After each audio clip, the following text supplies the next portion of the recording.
वो जंग जिसने इस्लाम को दो हिस्सों में बांट दिया, जंग जिसमें सिर्फ 72 लोगों ने 1 लाख की फौज का सामना किया, जंग जहां बराबरी का कोई मैदान नहीं था, जंग जिसे दुनिया करबला की जंग के नाम से जानती है, इतिहास की सबसे दर्दनाक और महान जंग। लेकिन सवाल यह है, कौन थे ये 72 लोग और आखिरकार खलीफा ने अपनी पूरी फौज उनके खिलाफ क्यों उतार दी? क्या वजह थी कि मुसलमान से लड़ गया और आखिर शिया और सुन्नी एक दूसरे के विरोधी क्यों बने? आज जानेंगे हम पूरा वाकया। आखिर ये सब कहां से शुरू हुआ? आप भी इस वीडियो को अंत तक देखिए और जानिए अपना इतिहास, क्योंकि अगर आप अपना इतिहास नहीं जानेंगे तो खुद को कैसे पहचानेंगे? आज से 1400 साल पहले का जमाना, एक फैसला हुआ जिसने पूरी मुस्लिम दुनिया को 2 हिस्सों में बांट दिया। एक तरफ नबी के घर वाले और दूसरी तरफ उनके बुजुर्ग सहाबा। लेकिन सवाल यह है, किसने सही रास्ता चुना? ये कहानी है खून की, कुर्बानी की और ईमान की। ये है इस्लाम का सबसे बड़ा सिस्मा। आज दुनिया में 1500 मिलियन से ज्यादा मुसलमान हैं, मगरिब से मशरिक तक। लेकिन इस्लाम हमेशा एक नहीं था, 2 बड़ी शाखाएं हैं, सुन्नी और शिया। और सब कुछ शुरू हुआ एक शख्स से, हजरत अली इब्न अबी तालिब। वे नबी मोहम्मद सल्लल्लाहु अलैहि वसल्लम के कजिन और दामाद थे। बचपन से नबी के साथ रहे और सबसे पहले इस्लाम कबूल करने वालों में से थे। लोग उन्हें कहते थे असदुल्लाह, अल्लाह का शेर। जब इस्लाम पूरी अरब में फैल गया तब एक बड़ा सवाल उठा, रसूलुल्लाह के बाद मुसलमानों का लीडर कौन बनेगा? और यही से इस्लाम के अंदर पहला बड़ा इख्तिलाफ पैदा हुआ। एक वाकया है गदीर खुम का, जहां नबी सल्लल्लाहु अलैहि वसल्लम ने अली का हाथ उठाया और फरमाया, जिसका मैं मौला हूं उसका अली मौला है।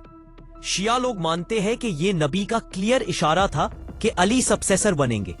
लेकिन सुन्नी लोग कहते हैं मौला का मतलब यहां दोस्त है, लीडर नहीं। दूसरा वाकया है पेन और पेपर का। जब नबी सल्लल्लाहु अलैहि वसल्लम अपनी मौत से पहले कुछ लिखना चाहते थे ताकि उम्मत कभी गुमराह ना हो, लेकिन हजरत उमर ने कहा, हमारे पास कुरान है, वह काफी है, और लिखा ना जा सका। शिया कहते हैं नबी लिखना चाहते थे कि अली सक्सेसर हो। सुन्नी कहते हैं ऐसा कुछ नहीं था। नबी सल्लल्लाहु अलैहि वसल्लम के इंतकाल के बाद 632 में कंफ्यूजन मच गया। जब अली दफन के इंतजाम में थे तब कुछ लोगों ने अबू बकर रज़ी अल्लाहु अन्हु खलीफा बना दिया। बाद में अली ने भी उन्हें स्वीकार कर लिया। फिर उमर और उस्मान खलीफा बने। लेकिन जब उस्मान रज़ी अल्लाहु अन्हु का कत्ल हुआ तो अली खुद चौथे खलीफा बने और यहीं से शुरू हुई पहली मुस्लिम सिविल वॉर, जिसे कहा गया फितना कुबरा। उस्मान के शहीद होने के बाद पूरी उम्मत में फितना फैल गए।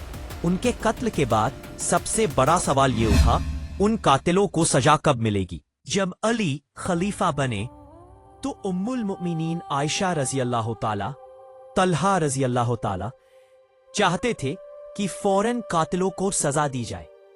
लेकिन अली ने कहा, अभी मुल्क बेचैन है, अगर मैं अभी सजा दूं तो नया फितना उठ खड़ा होगा।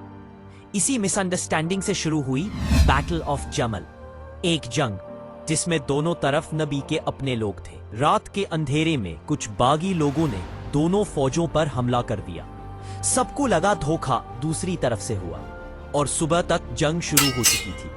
हजरत तलहा और जुबैर शहीद हुए, आयशा का हाथी घायल हुआ और इसीलिए इस जंग का नाम पड़ा जंगे जमल। जंग के बाद अली ने आयशा को इज्जत के साथ मदीना वापस भेज दिया। दोनों ने एक दूसरे को माफ कर दिया, लेकिन उम्मत के दिल में दर्द रह गया। अब सामने आए मुआविया रज़ी अल्लाह ताला, जो सीरिया के गवर्नर थे और उस्मान के रिश्तेदार भी। उनका कहना था जब तक उस्मान के कातिल को सजा नहीं मिलती मैं अली की बाइट नहीं करूंगा।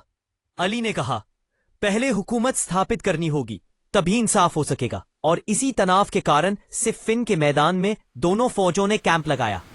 महीनों तक बातचीत चली, लेकिन बागियों ने फिर से जंग छेड़ दी। जंग अपने चरम पर थी।